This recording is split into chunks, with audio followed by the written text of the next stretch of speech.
बारामती अपघातातील जखमी लहान भावाचाही मृत्यू. एकाच कुटुंबातील 3 भावंडे दगावल्याने परिसरात शोककळा. नीरा मोरगाव मार्गावरील चौधरवाडी फाटा येथे झालेल्या अपघातात जखमी झालेल्या 10 वर्षाच्या मुलाचा उपचारादरम्यान मृत्यू झाला.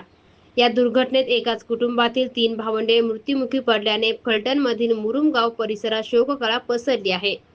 गेल्या शनिवारी शेजल वय 17 वर्ष आणि अक्षरा ज्ञानेश्वर बोर्डरे वय 15 वर्ष राहणार मुरुम फलटण या दोघींचा मृत्यू झाला. त्यांचा भाऊ पवन वय 10 वर्ष हा जखमी झाला होता. सुरुवातीला त्याच्यावर बारामती येथील रुग्णालयात उपचार करण्यात आले. त्यानंतर त्याला पुण्यातील रुग्णालयात हलवण्यात आले.